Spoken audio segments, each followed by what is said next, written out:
आप सबको जय मसीह की। प्रभु की शांति और प्रभु का आनंद आप सबके जीवनों में हमेशा बना रहे। इस संसार में लगभग हर एक व्यक्ति जो है वो चिंतित है। आने वाले समय को लेकर, आने वाले कल को लेकर वो परेशानियों में है। आने वाले समय में उसको बहुत सी चुनौतियां दिखाई दे रही हैं, बहुत से पहाड़ दिखाई दे रहे हैं, बहुत सी अलग अलग तरीके की परेशानियां हैं, बहुत से काम हैं, बहुत सी जिम्मेवारियां हैं। और आने वाला समय या आने वाला कल एक इंसान को डराता है या परेशान करता है। इंसान स्ट्रेस में रहता है। आज आप देखें संसार में जो ज़्यादातर बीमारियां हैं वो स्ट्रेस के साथ और वो कहते ज़्यादा सोचने के साथ जुड़ी हुई हैं। डिप्रेशन में जा रहा है इंसान। वजह क्या है? उसको चिंता है, उसको फिक्र है आने वाले समय की, उसको आने वाले समय से डर है, उसको आने वाले समय का भय है, उसको आने वाले समय की चिंताएं सताती हैं। और इंसान अपनी लाइफ में उन परेशानियों, उन चुनौतियों का सामना करने के लिए लगातार तैयारी करता रहता है, कोशिशों में लगा रहता है। इंसान रात दिन डटा रहता है कि वो उन आने वाली समस्याओं का सामना कैसे करे। वो उन आने वाली चुनौतियों को संभालने के लिए या उन पर जय पाने के लिए लगातार अरेंजमेंट्स करने में लगा रहता है, तैयारियां करने में लगा रहता है, योजनाएं बनाता है।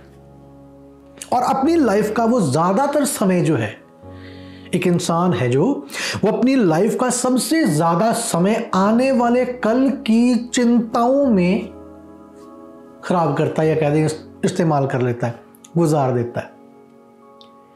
एक आम व्यक्ति और लगभग संसार के लगभग, मैं कह रहा हूं सारे इसमें नहीं आएंगे क्योंकि हम इसको जनरलाइज नहीं कर सकते। कई ऐसे लोग हैं, अब्राहम के जैसे लोग भी खुदा ने रख रखे हैं। जब खुदा कहे कि बस तू ये कर ले, बाकी फिक्र मेरे पे छोड़ दे, है ना, तो वो कदम उठाते हैं और आंख बंद करके खुदा पर विश्वास करके खुदा पर छोड़ देते हैं। कुछ लोग ऐसे हैं, लेकिन ज्यादातर लोग, और बाइबल के मुताबिक खुदावन उन लोगों को सांसारिक लोग कहता है, दुनिया के लोग कहता है। ये बाइबल में इस बात को देखते हैं। बाइबल में उन लोगों को जो आने वाले समय के लिए बहुत ज्यादा चिंतित रहते हैं, उनको खुदावंद कहता है कि वो अन्य जाति नाम दिया गया। अगर बाइबल में उसको पढ़े ना हम, मत्ती की इंजील उसके 6 अध्याय में, तो उसकी 31 आयत से आगे हम कुछ आयतों को पढ़ते हैं। मत्ती रचित सुसमाचार उसका 6 अध्याय और उसकी 31 वर्ष से 31वीं आयत से लेकर आगे की कुछ आयतें पढ़ते हैं। यहां पर यूं लिखा है, इसलिए तुम चिंता करके ये ना कहना कि हम क्या खाएंगे या क्या पिएंगे या क्या पहनेंगे। मुख्य जरूरतें जो इंसान की हैं उनके बारे में खुदा यहां पर कहता है कि अपनी इन संसारिक जरूरतों के लिए तुम परेशान मत होना, चिंता मत करना। 32वीं आयत में लिखा है, क्योंकि अन्य जाति इन सब वस्तुओं की खोज में रहते हैं। जो दुनिया के लोग हैं, अन्य जाति मतलब जो खुदा को नहीं जानते हैं, खुदा से दूर हैं, जिनकी मुलाकात पिता से नहीं हुई, उनके बारे में लिखा है। खुदा कहता है वो लोग जो हैं इन चीजों की खोज में रहते हैं, या दूसरी तरीके से कहें, वो लोग इन चीजों की चिंताओं में रहते हैं। वो लोग इन बातों के लिए परेशान रहते हैं। वो लोग इन चीजों की खोज में लगे रहते हैं, भी कैसे होगा, कैसे करेंगे। इसी चक्कर में वो अपनी लाइफ को गुजार देते हैं। लेकिन आगे लिखा है, पर तुम्हारा स्वर्गीय पिता, पर तुम एक पिता की संतान हो, तुम्हारा पिता है, तुम्हारा स्वर्गीय पिता जानता है कि तुम्हें इन वस्तुओं की आवश्यकता है। बाप को पता है कि तुम्हें इन वस्तुओं की जरूरत है, और अगर बाप को पता है तो फिर वो मुहैया करेगा। तभी उसने 33वीं आयत में लिखा है, इसलिए तुम पहले परमेश्वर के राज्य और उसके धर्म की खोज करो तो ये सब वस्तु तुम्हें मिल जाएंगी। इस संदेश में खुदावंद कुछ बहुत जरूरी बातें हमसे करने के लिए जा रहा है। जब मेरे साथ खुदा ने इस विषय पर बात की तो मुझे भी कई सारी चीजों को खुदा ने सिखाया, समझाया। कई बार वो चीजें हम अनजाने में भी कर देते हैं, कई बार जाने में भी करते हैं कि हम भी किसी ना किसी तरीके से किसी बात को लेकर चिंता करते हैं, जैसे संसार की बात खुदा ने की है और जैसे हमने भी शुरू से इस बात को किया कि एक आम व्यक्ति जो है, एक संसार में रहने वाला एक इंसान जो है, बाइबल उसको अन्य जाति का नाम दे देती है। एक संसारिक व्यक्ति अपनी लाइफ को कल की चिंता में गुजार देता है, कल की चिंता करते हुए गुजार देता। वो इंतजामों में लगा रहता है, बटोरने में लगा रहता है, क्योंकि उसे लगता है कि कल के लिए उसे कुछ ना कुछ आज करना पड़ेगा। ठीक है, और इंसानी सोच से सोचे तो ये सोच कोई गलत नहीं लगती है ना, लेकिन जब आत्मिक इंसान हम बन जाते हैं, बाइबल में तभी तो लिखा है, जो एक आत्मिक व्यक्ति है वो आत्मिक तरीके से सोचता है और संसारिक व्यक्ति संसारिक तरीके से सोचता है। असल में हुआ क्या है, इस संसार में जो विरोधी है, संसार में जो विरोधी काम कर रहा है हमारे विरोध में, उसने लगभग हर एक इंसान का, मेरे शब्दों में, सॉफ्टवेयर चेंज कर दिया है। और जो सॉफ्टवेयर उसने अंदर इंसान के डाल दिया है वो सॉफ्टवेयर है चिंता करने वाला software, the software of worrying कह सकते हैं, है ना, चिंताओं में रहने वाला, फिक्र करने वाला सॉफ्टवेयर उसने डाल दिया है। और जब सॉफ्टवेयर काम करता है तो हमें यही लगता है कि इन चीजों के लिए अगर नहीं सोचेंगे, इनके लिए भाग दौड़ नहीं करेंगे, इनके लिए मेहनत और मशक्कत नहीं करेंगे, रात दिन हम अपने घुटने रगड़ रगड़ कर, पसीना बहा बहा कर काम नहीं करेंगे, तो ये चीजें नहीं होने की। इंसान अपनी ज्यादातर जिंदगी इसी चिंता में गुजारता है, बीमारियों का दास बन जाता है, परेशानियों में घिर जाता है और अपनी लाइफ को एंजॉय नहीं कर पाता एक आम इंसान जो है। लेकिन जो पिता की संतान है उसमें फर्क होना चाहिए। और जरूरी बात यहां पर, बड़ी बात जो समझने वाली ये है, जो हमारी ये फिजिकल जरूरतों का जो चिंता फिक्र हमें रहती है, ये दुनियावी संसार की चिंता जो हमें रहती है, ये संसारिक चिंताएं हमारा ध्यान आत्मिक जगत से हटा देती हैं। जिस्मानी चिंताएं हमारा ध्यान आत्मिक बातों से हटा देती हैं। और ये बात हम सब जानते हैं, जितनी भी संसारिक चिंताएं या जिस्मानी चिंताएं हैं, आने वाले कल की चिंताएं हैं, आप भी जानते हैं, मैं भी जानता हूं, वो हर एक व्यक्ति की जिस्मानी जरूरतों के साथ जुड़ी हुई हैं। आप भी सोचकर देख सकते हैं इस बात को। जो कल की चिंता है वो हमारी जिस्मानी जरूरतों के साथ, हमारे शारीरिक जीवन के साथ जुड़ी हुई हैं कल की चीजें। और दुष्ट जो है, शैतान, वो जानता है कि इनका ध्यान मैंने जिस्म की बातों की तरफ लगाकर रखना है। कई बार हम कहते हैं जिस्म की अभिलाषाएं। जिस्म की अभिलाषाएं सिर्फ वो नहीं कि बड़े बड़े पाप करने, जिस्म की अभिलाषा ये भी है कि हम जब जिस्म की चीजों के पीछे लगे रहते हैं, हम जब आने वाली फिजिकल जरूरतों और उनकी जो चैलेंजेस है उनकी तरफ हमारा ध्यान रहता है, तो हमारा फोकस आत्मिक जगत से हट जाता है। यही तो लिखा 33वें आयत में। लेकिन तुम अपना फोकस स्पिरिचुअल बातों की तरफ लगाओ, तुम अपना ध्यान खुदावन के राज्य की बातों की तरफ, तुम अपना ध्यान खुदा के कलाम की तरफ लगाओ। लेकिन उसके लिए हमें टाइम नहीं मिलता। क्यों?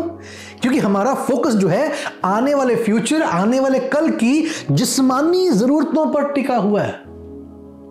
और मैं फिर कहता हूं, यह गलत नहीं लगता, इंसानी सोच में सही लगता है कि मुझे अपने बेटे के लिए, अपनी बेटी के लिए, अपने पति के लिए, अपनी पत्नी के लिए, अपने फ्यूचर की जरूरतों के लिए चिंता करनी है और इंतजाम करने, यह गलत नहीं लगता।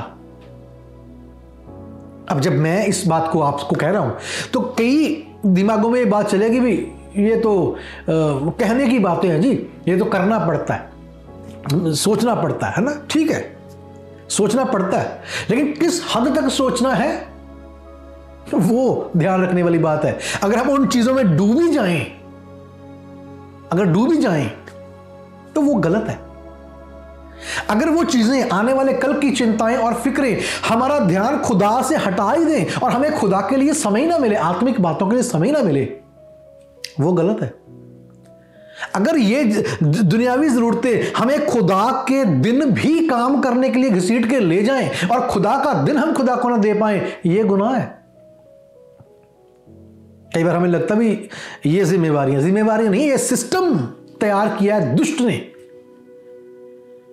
कि हम अपना ध्यान जिस्म की बातों पर लगाकर रखें,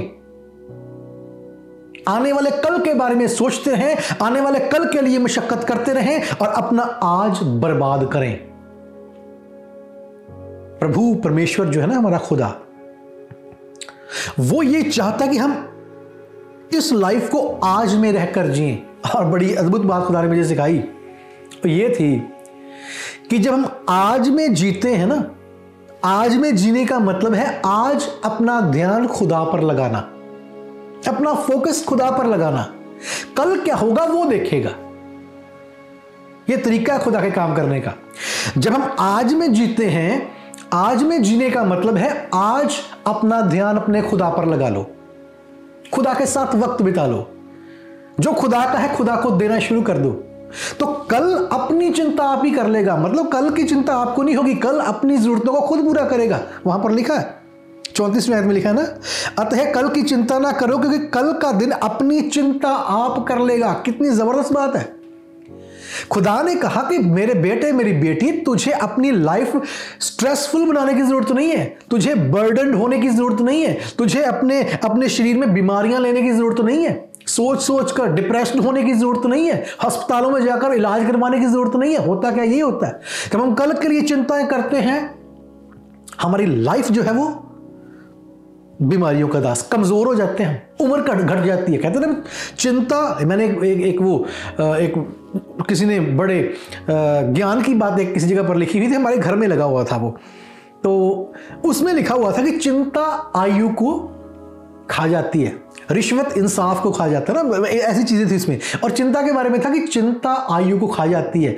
और ये प्रूव्ड हो चुका है कि जो इंसान स्ट्रेस में, चिंता में रहता है, उसकी आयु घट जाती है, कमजोर हो जाता है, वो फिजिकली कमजोर, मेंटली कमजोर, स्पिरिचुअली तो कमजोर हो ही जाएगा क्योंकि उसका ध्यान जो था वो चिंताओं में लग रहा है। और बड़ी बात यह है जो समझ नहीं आती इंसान को, वो ये है, जिस पिता ने इंसान को बनाया है ना, वो पिता कभी नहीं चाहता कि उसके बच्चे दुखों में पिस पिस कर, चिंताओं में पिस पिस कर, आने वाले समय की फिक्रों में दब दब कर वो अपनी जिंदगी को बर्बाद करे।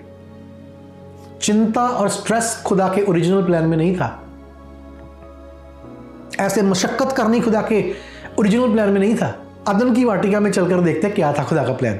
खुदा ने उनको अदन की वाटिका में रखा, आदम और हवा को, और खुदा ने उनके लिए सब कुछ मुहैया किया। उनको खाने की चिंता नहीं थी, उनको रहने की चिंता नहीं थी, कोई बीमारियों का फिक्र नहीं था, है ना। करना क्या था उन्होंने अदन की वाटिका में? करते क्या थे वो? आज में जीते थे वो। आज के लिए उनका फोकस क्या था? ये फोकस नहीं था आदम का कि अब जाकर उठना है और ये जाकर करना है, वो करना नहीं। उनका ध्यान था खुदा को मिलने का वक्त हो रहा है, हमने अपने खुदा से बात करनी है, हमारा खुदा हमसे मिलने आने वाला है, हमारा खुदा कुछ खास हमसे कहने वाला है, हमारे खुदा के साथ वक्त बिताने का टाइम आ गया। उनका ध्यान अपने खुदा की तरफ होता था, तब खुदा आए और खुदा उनसे बातें करे।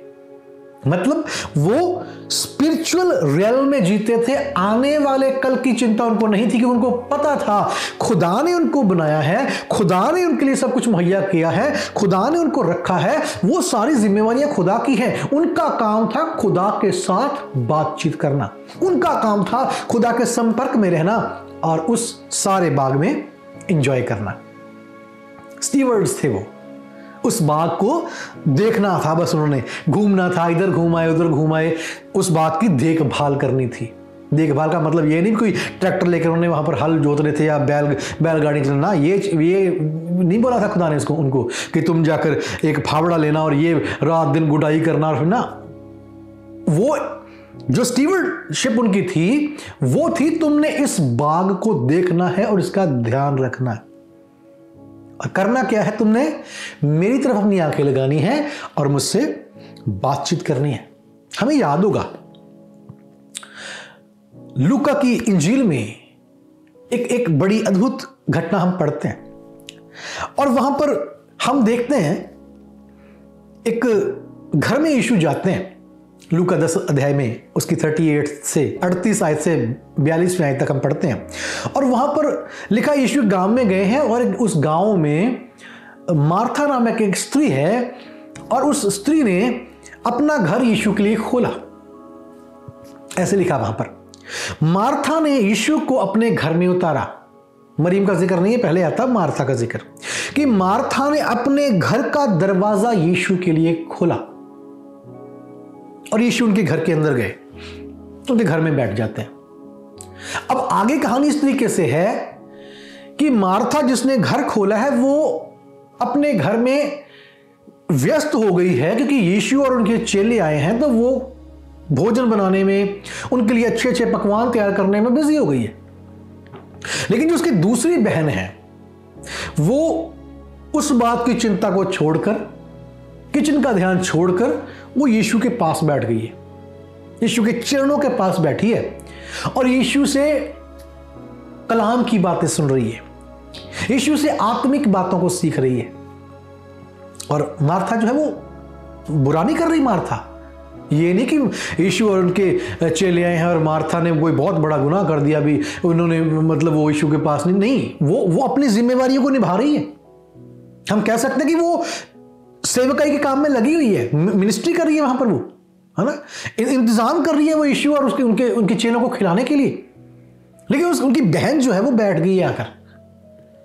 और साधारण तौर पर हम लगाकर देख लें इस बात को कि अगर हम उसकी जगह है ना, आपके घर में मेहमान आए और आप अकेले किचन में लगे हैं और दूसरा आपका जो साथी है, बहन है, भाई है, कोई भी है, वो आराम से बैठा है, आपकी दौड़ लगी हुई है, ये भी लाना है, वो भी लाना है, कभी इधर से कुछ उठाना है, कभी वो बनाना है, कई पकवान बनाने हैं, और आप अकेले लगे हुए हैं और दूसरी आपकी बहन जो है वो आराम से बैठी है। फिर कहता हूँ आराम से बैठी है ना, सुन रही है बस बैठकर, और दूसरी बहन की दौड़ लगी हुई है। अगर हम उस जगह पर होते हम क्या करते? हम मार्था को कई बार कहते हैं मार्था ने बड़ा गलत काम किया, वो मार्था को बेचारी को हम कर देते हैं कई बार। हम वहां पर होते थे हम क्या करते? किसी दिन इस संदेश को हम जरूर सीखेंगे। खुदा ने इसके बारे में मुझसे कुछ बातें की कि अगर हम नूह के समय पर होते हम क्या करते। बड़े चुनौतीपूर्ण क्वेश्चन है वो। अगर हम वहां पर होते हम क्या करते? हम कई बार जज की सीट पर तो बड़ी जल्दी बैठ जाते और कहते उसने ऐसा किया, लेकिन अगर हम उस स्थिति में होते हम क्या करते? यूसुफ की स्थिति में अगर आप और मैं होते हम क्या करते? प्रश्न है। अदन की वाटिका में आदम हवा की जगह अगर आप और मैं होते क्या करते, है ना? यीशु को सलीब चढ़ाया गया, अगर वहां पर आप और मैं होते हम वहां पर क्या करते? सोचने की बातें। खैर, हम इस विषय पे आते हैं। मार्था जो है वो यीशु के पास आकर कहती है, प्रभु इतने लोग आप यहां पर आकर बैठे हैं, आप हैं, आपके चेले हैं, हो सकता है कुछ और लोग भी हों। जब कोई बड़ा गुरु आता है ना, या कहें हम आज के समय में कोई बड़ा पास्टर साहब हमारे घर में आए, उनके साथ कुछ लोग और भी होते हैं, टीम होती है, लेकिन टीम के साथ भी कुछ लोग और होते हैं। तो यहां पर भी स्थिति वैसी है। और वहां पर बड़ी बात यह है, हम अगर आज के हिसाब से उस समय को कंपेयर करें तो वो कोई जायज़ बात नहीं होगी। अब देखने वाली बात यह है कि आज हमारे पास स्टोव्स हैं, गैस है, फ्रिज है, चीज़ें स्टोर करके रखी हुई हैं हमने, है ना। बस जाकर गैस को ऑन करना, बटन को ऑन करना और आग जल जाएगी। वहां पर ऐसा नहीं था, उसको चूल्हे में काम करना पड़ रहा होगा, उसको हर चीज फ्रेश तैयार करनी पड़ी होगी। कोई फ्रिज में सामान नहीं था कि वहां से निकाल कर फटाफट उसने बना दिया, नहीं। वो उस बोझ में दब गई अकेली कि इतने लोगों का खाना बनाना है और ये मेरी बहन आराम से बैठी है। उसे फिक्र थी कि खुदा के साथ आए हुए और खुदा को कैसे हमने खिलाना है। बेइज्जती हो जाएगी अगर हमने इनको भोजन नहीं दिया। बहुत सी बातें अपनी सोच में वो सही थी। जैसे हम बात कर रहे हैं ना, भी अगर हम चिंता करते तो हमें सही लगते हैं, हम गलत नहीं लगते। हमें लगता भी सही है, चिंता जरूरी है भाई, चिंता करनी पड़ेगी। और मार्था की स्थिति भी ऐसी है। मार्था को हम ऐसे नहीं कह सकते भी उसने बहुत गुनाह कर दिया, नहीं। एक आम इंसान की जगह पर अपने आप को रखकर देखें। एक अकेला व्यक्ति इतने बंदों का खाना बना रहा है और सब कुछ उसे खुद तैयार करना, कोई वहां पर फ्रोजन जो चीजें हैं वो नहीं मिल रही उसको। यीशु के पास आकर कहती, प्रभु इसे कहो कि ये भी मेरी सहायता करे, आकर मेरी मदद करे किचन में। प्रभु उससे कहते हैं, मार्था मार्था, तू बहुत बातों की चिंता करती है ना? मार्था, तुझे आने वाले समय की बहुत चिंता है। मार्था, तुझे आने वाले कल की बहुत चिंता है। मार्था, तू बहुत सी परेशानियों से घिर गई है। मार्था, तू फिक्रों में दब गई है। यीशु से ऐसी बात कहते हैं, मार्था, हे मार्था, तू बहुत बातों की चिंता कर रही है। उसको डांटा नहीं यीशु ने कि वो उसको झिड़क दिया भी तूने चिंता कर रही ना। उससे कहा, बड़े प्यार से कहा, मार्था मार्था, तू बहुत बातों की चिंता करती है। लेकिन यीशु ने उससे ये कहा, जो बड़ी बात यहां पर ये कि तेरी बहन मरियम ने जो भाग चुना है वो उत्तम है। समझने वाली बात यह, मरियम ने जो हिस्सा चुना है वो उत्तम चुना है। तू जो काम कर रही है वो ठीक है। देखिए, एक होता है गुड कहते हैं ना, दिस इज गुड, अच्छा ही। तूने अच्छा हिस्सा चुना है, अच्छा काम कर रही, बुरा नहीं कर रही, हमारी सेवा के लिए तैयारियां कर रही है, लेकिन इसने बेस्ट चुना है। अच्छा अगर हम कर रहे हैं, ठीक है, वो अच्छा लग रहा है हमें कि ये काम करने वाले अच्छे हैं, लेकिन यीशु कहते हैं कि हम बेस्ट को चुने। और बेस्ट क्या है?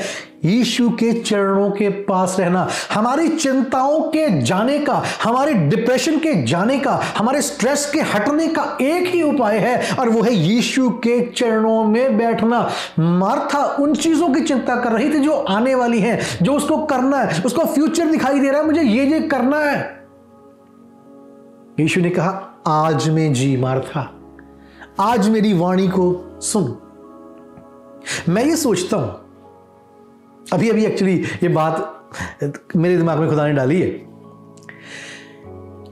अगर मार्था भी मरियम के साथ बैठकर खुदा का कलाम सुनती तो मुझे लगता है एक चमत्कार वहां पर होता। मुझे लगता है ये एक चमत्कार वहां पर होता है। यीशु अपने चेलों के साथ उस घर में आए और मार्था को पता कि जिम्मेदारियां बहुत हैं, लेकिन मार्था भी अगर उत्तम भाग चुन लेती, मरियम के साथ बैठ जाती, तो मुझे विश्वास है उनकी किचन में चमत्कार हो रहा होता। खुदा के स्वर्गदूत किचन में आते और बेस्ट से भी बेस्ट पकवान तैयार करते। और जब मार्था और मरियम उठकर किचन में जाती, प्रभु अब हम कुछ खाने का भी इंतजाम करती हैं, क्योंकि बहुत देर हो गई वचन सुना हमने, अब भूख लग गई होगी आपको चेलों को, हम खाने के लिए तैयारी करती हैं। और जैसे ही वो खुदा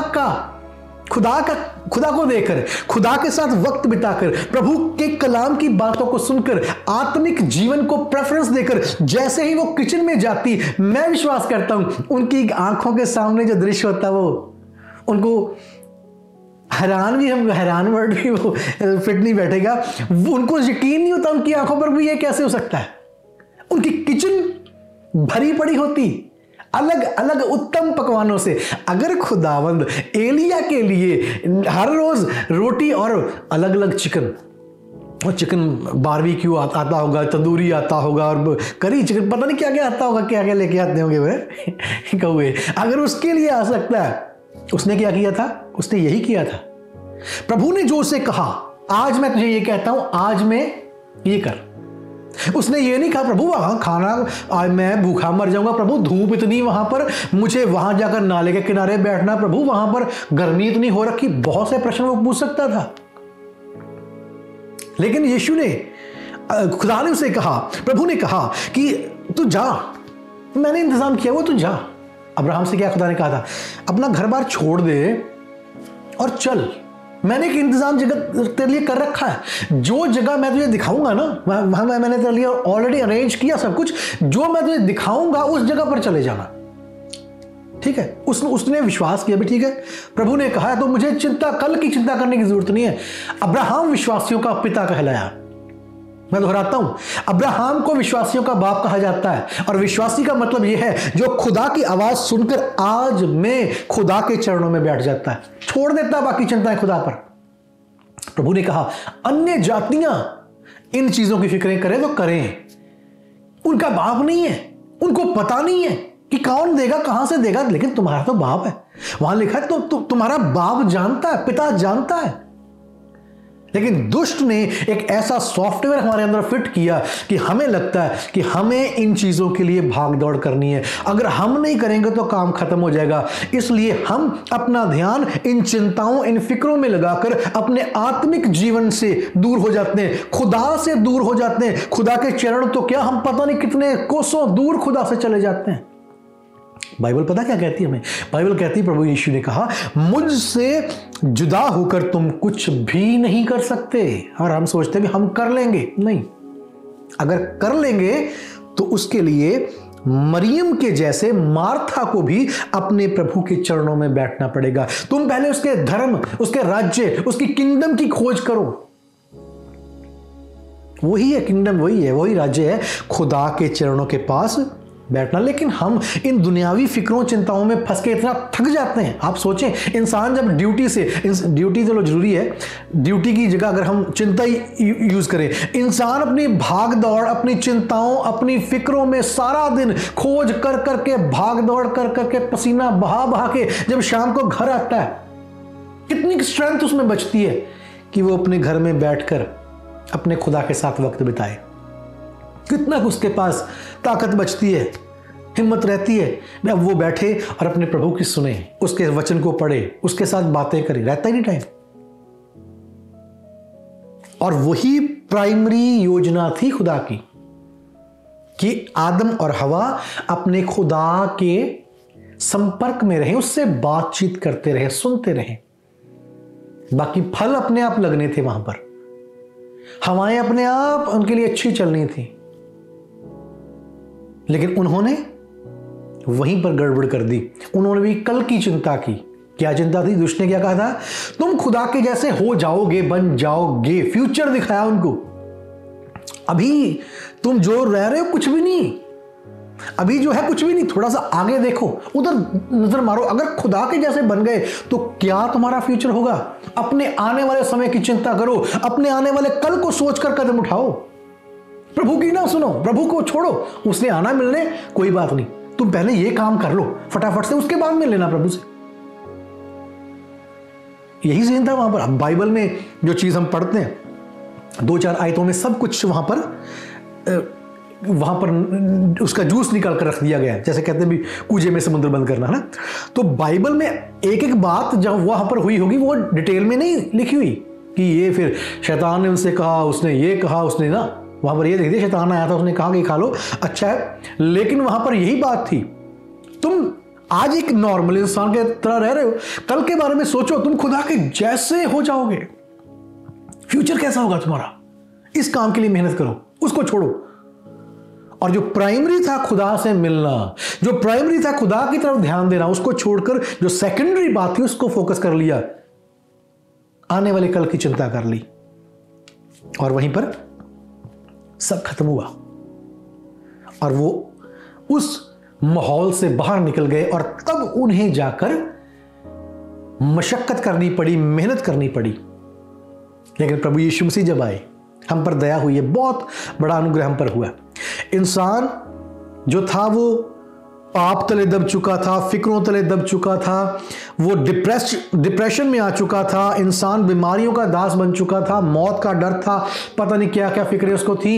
लेकिन प्रभु यीशु जब आए, उन्होंने एक बार फिर से उस कवनेंट को नया कर दिया। जो कवनेंट अदन की वाटिका में था कि तुमने सिर्फ प्रभु को देखना है, तुमने प्रभु के साथ बातचीत करनी है, तुमने प्रभु के साथ चलना है, बस आराम से इस जगह पर रहना है, इंजॉय करना है, अपनी लाइफ को इंजॉय करना है, बीमारियों से दूर, परेशानियों से दूर, इंजॉय करो अपनी लाइफ को। बस इंजॉय करने का जो स्रोत है वो क्या है? प्रभु के कांटेक्ट में रहना, उससे बातचीत करते रहना, मिलते रहना उससे, उसकी सुनना, जो वो कहे वैसे ही चलना। और वो चीज जब गुनाह की वजह से खत्म हुई, इंसान दूर हुआ, प्रभु यीशु ने आकर दोबारा से उस कवनेंट को रिन्यू किया, नया बना दिया, उसको एक नया कवनेंट दिया। और उसमें भी यही कहा कि अब भी मैं तुमसे यही कहता हूं, इन चीजों की चिंता मत करना जो अदन की वाटिका में हुआ था, उनकी चिंता मत करना, तुम अपना ध्यान अपने खुदा की तरफ लगा कर रखना, फोकस्ड रहना, प्रभु को ताकना, प्रभु की सुनना, प्रभु के साथ वक्त बिताना, ये सारी चीजों की चिंता मैं खुद कर लूंगा कि तुम्हारा बाप हूं, मैं ये सब कुछ जानता हूं। अपनी जिंदगी में अगर हम चाहते हैं कि हमारा आने वाला कल सुखद हो, बीमारियों से भरा ना हो, चिंताओं से भरा ना हो, हम कुछ नहीं कर सकते। बाइबल में लिखा है एक सफेद बाल को तुम काला नहीं कर सकते। कलर करके कई बार हम कोशिश करते हैं लेकिन वो फिर सफेद हो जाता है क्योंकि उसकी जड़ सफेद हो चुकी है। हम एक सफेद बाल को काला नहीं कर सकते, हम अपनी आयु का एक दिन बढ़ा नहीं सकते। तो चिंता खुदावंद कहते हुए करके कोई फायदा नहीं है। अगर तुम चाहते कि तुम्हारा कल खुशहाल हो जाए, अगर तुम चाहते कि तुम्हारा कल सुखद हो, आनंद से भरा हुआ हो, आपको मेहनत ना करनी पड़े उन चीजों के लिए, स्वर्गदूत आकर मेहनत करके इंतजाम करें, तो हमें आज मरियम का हिस्सा चुनना पड़ेगा। हमें आज अपने खुदावंद के राज्य और उसके धर्म की खोज करनी पड़ेगी। हमें आज आत्मिक जीवन को महत्व देना पड़ेगा। खुदा का समय खुदा को देना है, बाकी सारी चीजें खुदावंद खुद करेगा। एक आम सी बात हम अक्सर करते हैं, जो हाथ खुदा की तरफ उठते हैं उन्हें दुनिया के सामने फैलने की जरूरत नहीं पड़ती। जो घुटने खुदा के आगे झुक जाते हैं वो फिर दुनिया के सामने झुकाने की जरूरत नहीं पड़ती। यही मतलब है उसका। अगर आत्मिक जीवन को हमने अच्छे से मेंटेन किया है तो हमारा जिस्मानी जीवन अपने आप से मेंटेन हो जाएगा।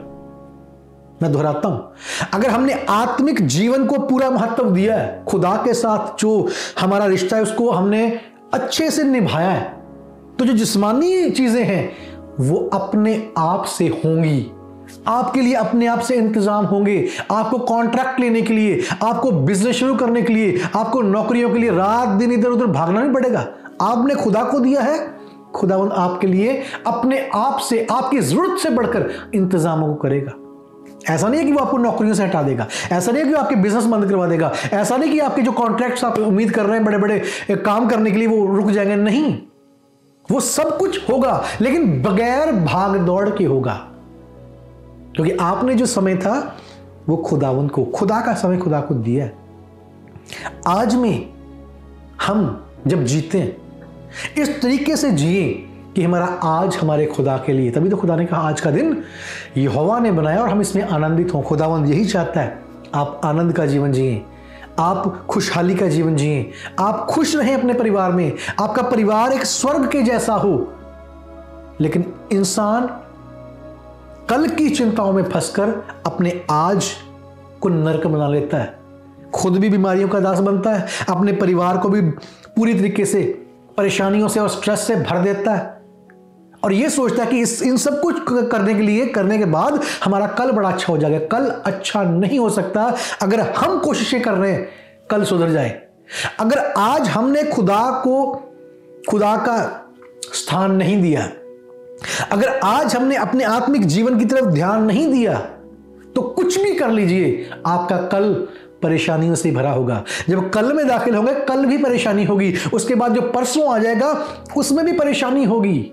आने वाले समय में परेशानी तब तक बनी रहेगी जब तक हम आज अपने खुदा के हवाले नहीं करते। हम खुदा के साथ बैठना, खुदा की सुनना, खुदा की आराधना, खुदा के सामने प्रार्थना, उपवास, खुदा के साथ खुदा के कलाम के साथ वक्त बिताना, जब वो चीजें हम स्पिरिचुअल लाइफ को अहमियत नहीं देते, हमारी फिजिकल लाइफ बिखर जाएगी।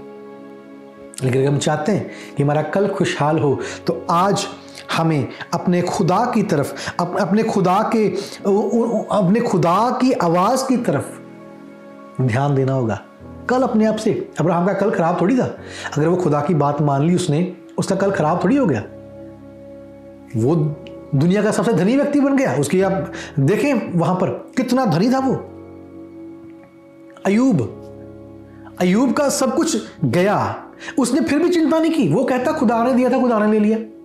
उसने फिर खुदा की आराधना की।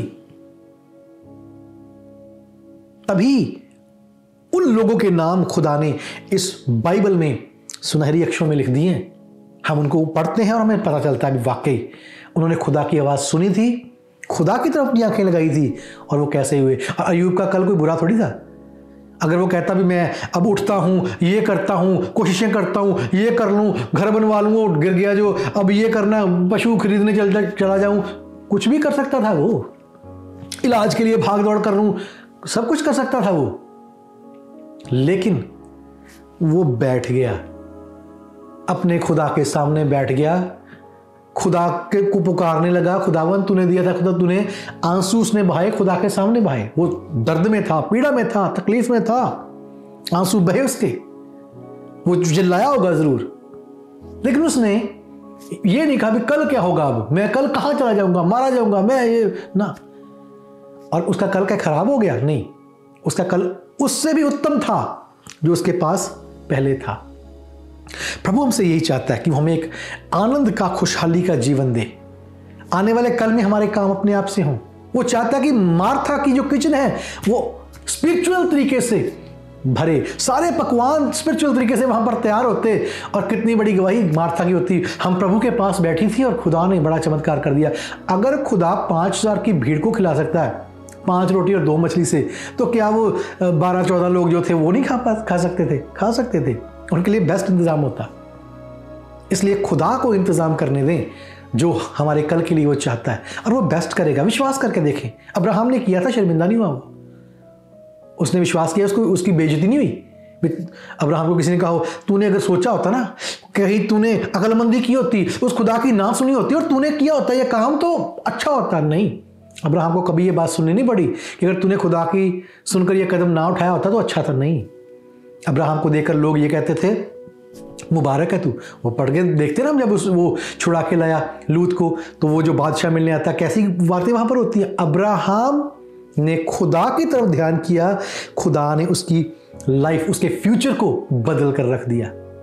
आज भी आपके और मेरे लिए, मेरे भाई मेरी बहन, यही बात है कि हम जब आज में अपने जीवन को व्यतीत करते हैं, कल की चिंता को छोड़ दें। खुदावन जानता है, बस अपना ध्यान अपने खुदा की तरफ लगा लें, खुदा के साथ बात करना शुरू करें, खुदा के बातों में, खुदा के कलाम में वक्त बिताना शुरू करें। आप खुद देखेंगे जो चीजें आपके मेहनत करने से नहीं हुई, वो आपकी खुदा के साथ बैठने से अपने आप से होने लगेंगी। और आने वाला कल खुशहाल होगा, आने वाला कल बरकतों से भरा होगा, आने वाला कल गवाहियों से भरा होगा, और आप जय जयकार करते हुए खुदा की महिमा करेंगे। आइए प्रार्थना करें।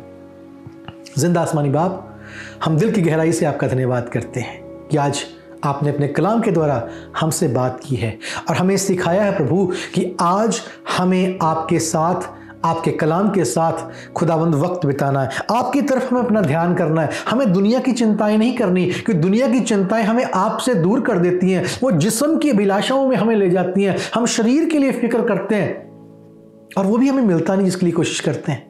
बहुत घटियां रह जाती हैं, कमियां रह जाती हैं। सबसे बड़ी, हमारा आज बर्बाद हो जाता है। हम बीमारियों में, परेशानियों में दब जाते हैं। लेकिन प्रभु आप ये चाहते हैं हम आनंद का जीवन, तंदुरुस्ती का जीवन, भरपूरी का जीवन जिए, आज भी और कल भी। इसके लिए आज आपके साथ जीवन बिताना हमें सिखाएं। प्रभु यीशु आपके जिंदा और अतुल्य नाम से इस प्रार्थना को मांगते हैं, आमीन आमीन। खुदावंद आप सबको बहुतायत से बरकत दे। सबको जय मसीह की।